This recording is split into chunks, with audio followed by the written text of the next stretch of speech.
Hello. Welcome to the third in our series of Race Ready with PeaceHealth episodes. I'm here today with Dr. Hans Notenboom. We're going to be covering basically the very glamorous, very fun topic of how to avoid ending up in the medical tent at the finish line. I think Dr. Notenboom will make it more interesting than I could, but essentially we're here 2+ weeks out from race day, and this isn't the time to be learning about any new training ideas. This isn't probably the time to be adjusting too much in terms of nutrition or prehab, rehab, any of that kind of stuff that we've gone over. So today it's really kind of, I think, more about how do you not screw it up, right? And Dr. Notenboom, maybe you can first of all introduce yourself, and then help us start to think about this, about how we manage ourselves so that we don't end up with any problems on race day. Yeah, thanks, Ian.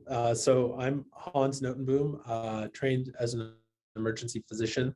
Been here for over 20 years, and then most recently was working as a physician lead for the urgent cares for PeaceHealth. And right now I'm working as the medical director for the Oregon 22 organization as the local organizing committee for the World Championships. So you're going to be providing medical support, medical care, I guess, during the World Championships events. Is that correct? That's right. So organizing the kind of medical picture, what it looks like, organizing the people to work at that event, and kind of making sure the whole thing goes without a hitch as much as we can. Well, here's right off the bat, then here's a question that we didn't prep for, but I'm just going to, out of left field, ask you, would you expect, like, obviously there's a lot fewer participants in World Championships marathon than in a city marathon like the Eugene Marathon, but as a proportion of the group that's there, do you worry more person by person in a World Championship level marathon or in a city marathon, or are there different? Is there a different framework for thinking about how those two kind of athlete populations compare?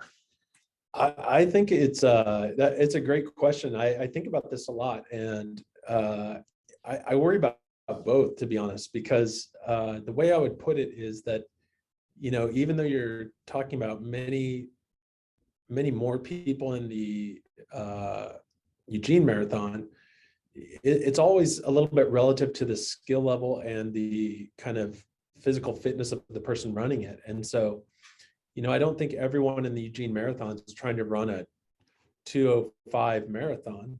And so even though these are elite athletes at the World Championships, for my opinion, they are pushing the limit at such extreme amounts that I don't care who you are, it's stressful to the body.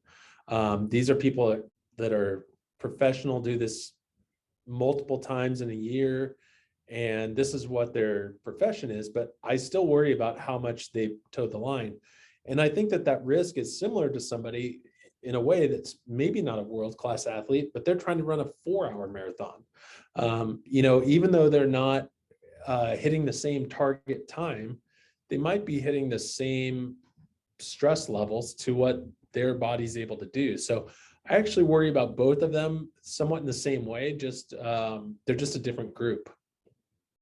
Yeah, that's interesting. And I think, and maybe we can touch on this as we go along here, but I think that differentiation between, yes, they're running the same distance in a lot of cases, but the amount of time, a person running the Eugene Marathon can take multiples of the amount of time that it would take a World Championship runner. We've got people who are finishing up to 7 hours, which is just a totally different event. I think, like the stresses on your body are going to be very different in that, I'm sure, than someone running 2:05. So, well, can you maybe start off, and maybe that's a good framework for jumping off here into just kind of your sense of what are the common issues? What's the framework for how you think about how are you going to manage, triage, help people at the finish line? What are you expecting to see? I kind of think of, the marathon's a long event. It's a grueling event, regardless of who you are. And there's a lot of time for things to go sideways on people.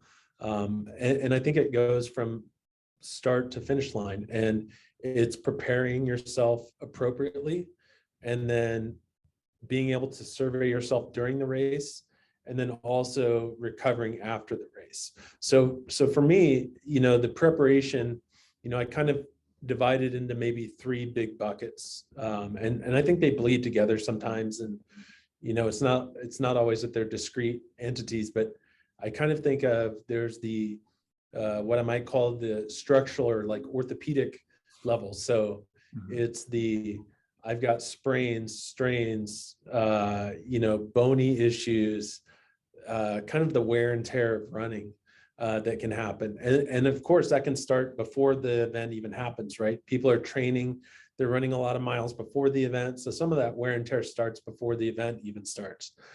The second part that I kind of put it in, the second bucket, is talking about kind of the, for lack of a better word, nutritional component of a race. And it's not really necessarily nutritional, but it's your fluid status, your hydration, your electrolytes, and how those can go up and down throughout an event, and maintaining that, and what can you do kind of in and after a race. And then the third big bucket, I think, is related to environmental issues.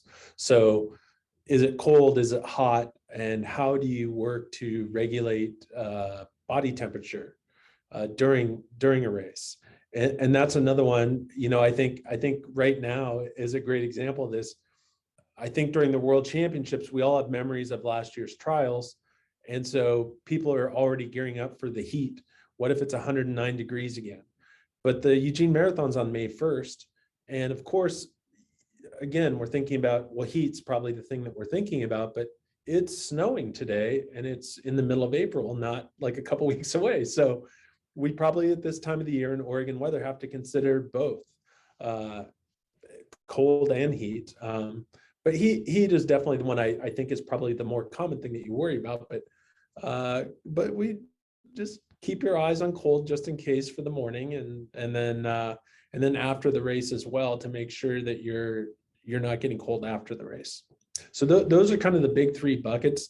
Of course, there's kind of general, I guess a fourth bucket would be, again, this is probably the difference between like an elite, world championship level race, and it's a race with 8,500 community members of various skill levels and fitness, and it's people's pre-existing, like, what are medical issues you deal with on a daily basis, and how will those impact you when you stress your body out running over 26 miles? And so are you somebody that has had cardiac issues in the past, or are you whatever it might be? Are you a diabetic that has to watch your blood sugar, things like that? So those also, I think, fit into individuals specifically. Okay.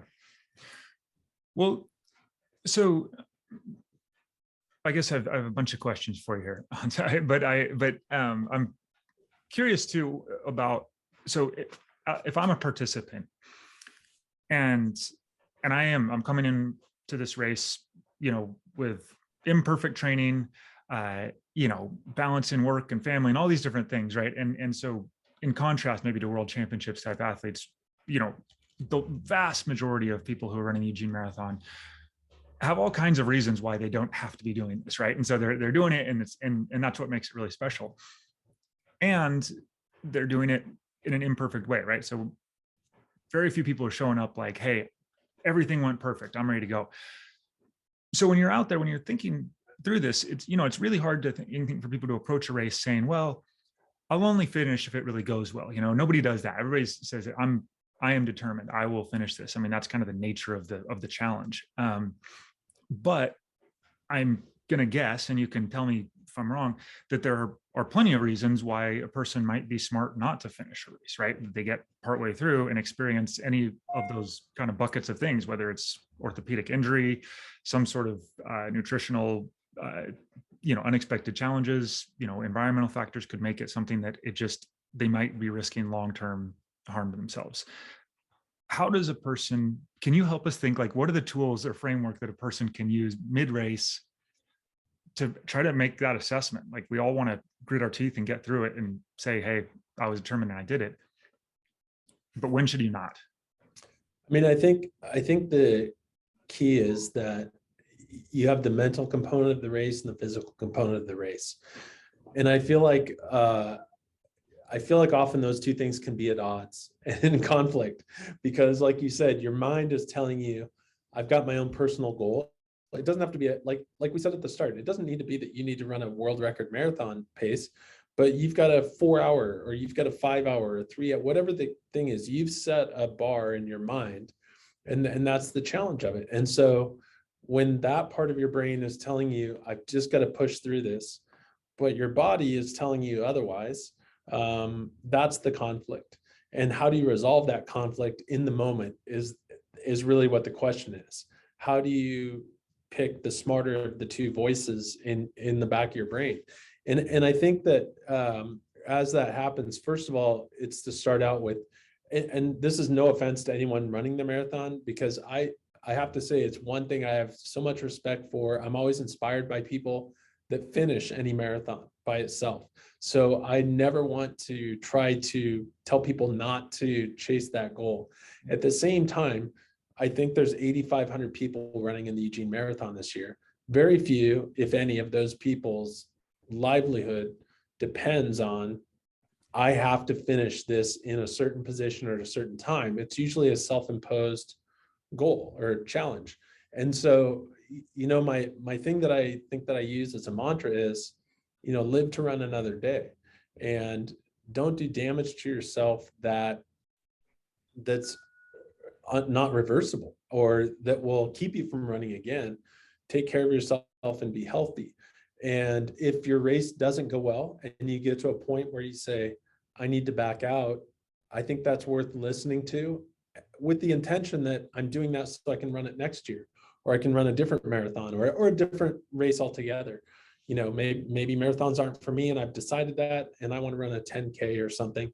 But I think listening to that and the preservation of your body is the most important thing. So I think the second question, that then your real question is, yeah, but how do you do that?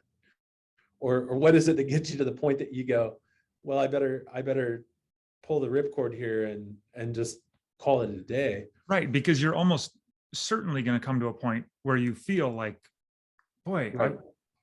Body's telling me like this isn't good for it, right? I think running a marathon is almost inherently like a difficult stress on your body, right? I mean, it's very hard, no matter how. And I think it goes to, often I'll ask questions of people, and it's a little bit of an analogous question, but I think it can apply. Are you hurt, or does it hurt, or are you injured? And one is like, I can walk it off and it just hurts and it's fine.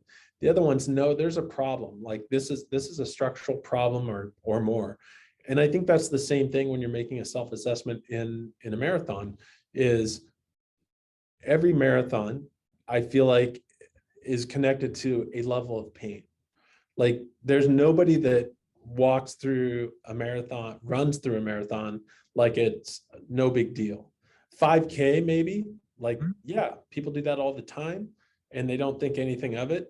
But a marathon, I feel like, I don't care how good of a runner you are, there's pain associated with that. And then it's assessing that to say, okay, now we've crossed a line. This is part of the suffering that goes with the marathon, versus we've now crossed the line to, now I'm in a dangerous, now I'm doing damage, and damage that may or may not be reversible, or could cause me like long-term issues, and maybe are not safe. And so doing that self-assessment is part of it. And so, what are things that would go into that? And so I think that some of those are, you would like to think are obvious, but they aren't always obvious when your mind is kind of in conflict with, people are they've trained a long time and they're finally there and like, I'm gonna get done. I'm gonna finish this, even though I'm having this. Well, like, what would be an example of that? Chest pain. And I'm sure that there are people that have non-cardiac chest pain when they're running in a marathon, but there's people who maybe are not at a higher risk category. Maybe they're older, they have other comorbidities or something, that chest pain's a much more concerning sign. And, I can tell you from working years in the emergency department, there have been people that have come in with cardiac events who like tried to gut it out the last mile because they're just so close and it's not that bad. And maybe I don't know if it's that, and of course we'd say, well, we don't recommend that. But how do you make that determination in real time? And it really does become like, this is out of proportion. This is not normal for me. Like everyone's kind of had a quote unquote side ache sometime in their life. And, then you go, well, this is not that. This is more than that. And again, I think if there's a question and you're running, at some point you have to say, you know what, I'm going to stop. Because what if I'm wrong? And if this is beyond the level, like this isn't worth it. And I want to run this again. Other things I think though, that go along that, if we go through those buckets a little bit, if we go through like the orthopedic muscle strain, like broken foot, I had a stress fracture in my foot that's now completed and I have a full fracture, that's a significant pain. And rather than trying to get that out, like stop. Pain out of proportion to normal injuries, or when you really can't even ambulate in a normal gait, like that's when your body's telling you stop. If we get into the kind of dehydration electrolyte section, those things can be like, I am having mental status changes. I'm confused about where I am, or how far this is, or whatever the case might be. My mental faculties are not kind of firing on all cylinders. Like that's a time to take a break. And that's when it's hard, right? Because maybe you're a little confused and you don't process that the same way. So that's why preparation and kind of maintenance along the course is important. And then the last one is related to, environment. So if we want to start with cold, just because it's the thing to talk about today with snow, but it's being layered when you start so that you don't have concerns for hypothermia. But then as you warm up, being able to shed those layers to avoid hyperthermia or temperatures that are too hot, that's important as well. And again, the same thing with severe cramping, severe, or if there's mental status changes, these are all things that can happen with failure to regulate your temperature. You stop sweating because you're dehydrated.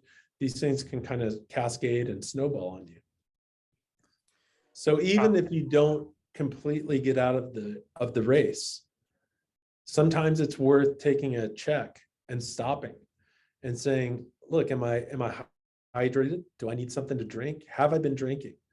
Do I drink something, do I drink things that might have some electrolytes to help me? Am I having troubles with my temperature? Am I sweating? Am I not sweating?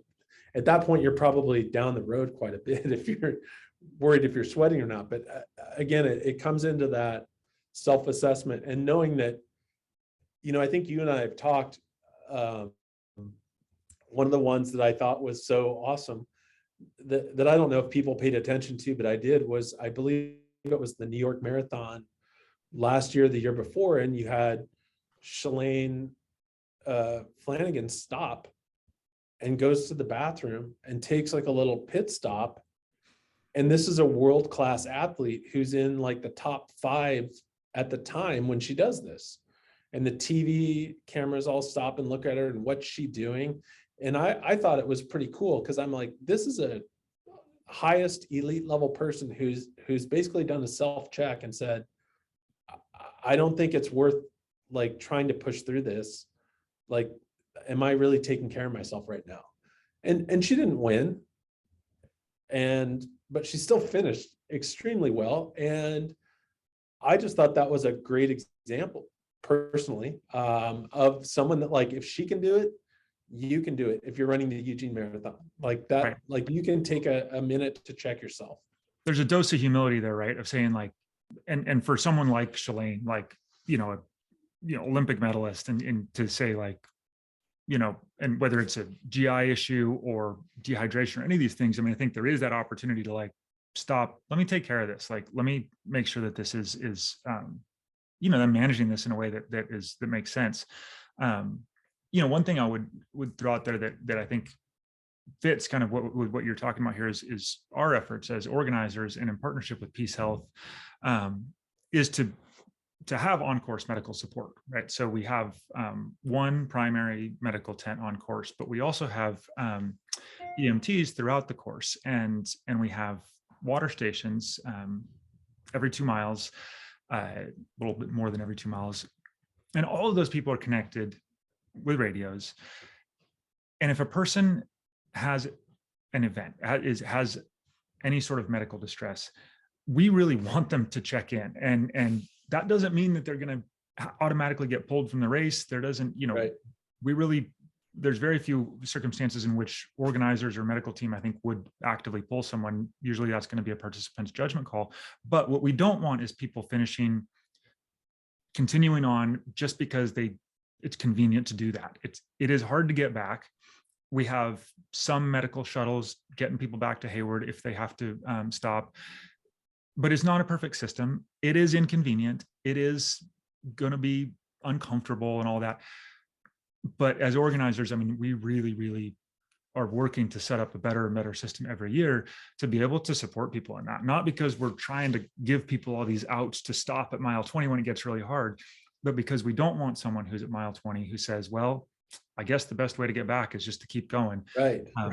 To do that, and it's a hard balance, because it's the reality of just the geography here with a marathon is that we can't have people everywhere, right? There will be times when there's some vulnerabilities, but we've worked to create a system that is connected enough that if someone has an issue, we will fix that. We will do our very best. And obviously the more severe the issue, the quicker and more severe the response. So, I say that just out of a sense of responsibility, almost from a race side, non-medical side, just saying there is a practicality there sometimes. You especially in our marathon, you're coming back from Owasso, and it truly is the quickest way to get back is to keep running.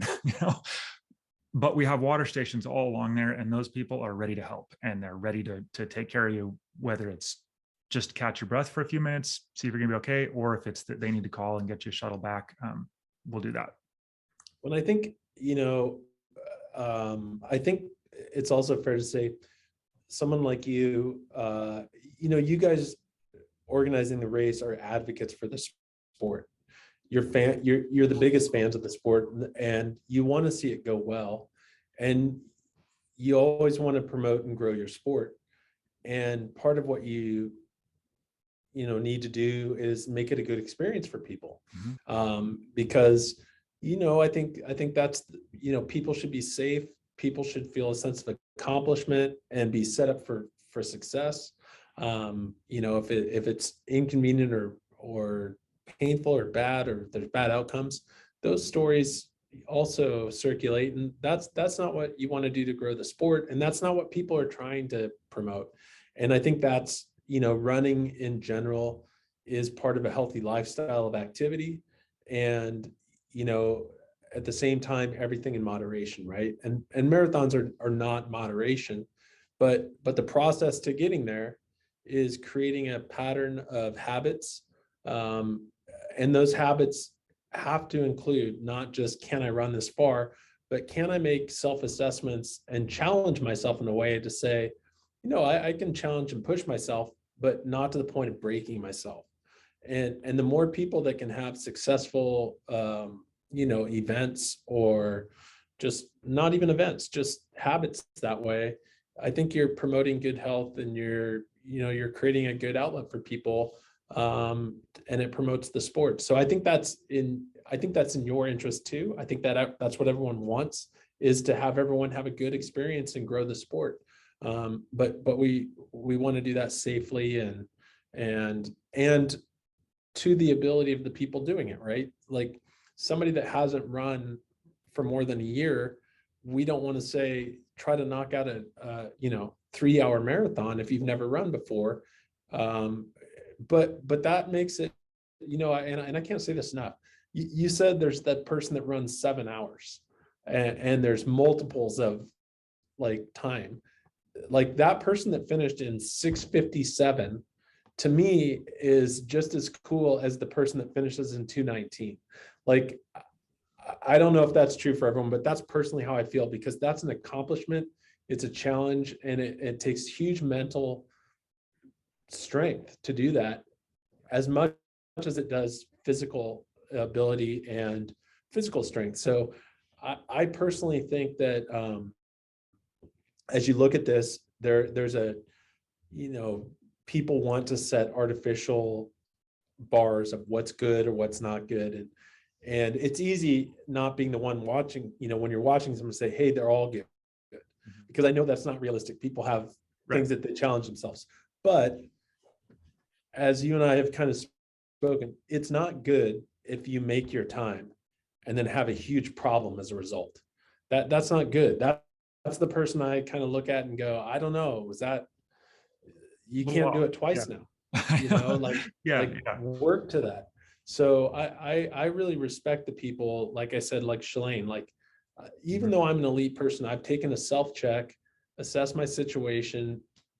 Maybe I finished a couple minutes later, but it was important.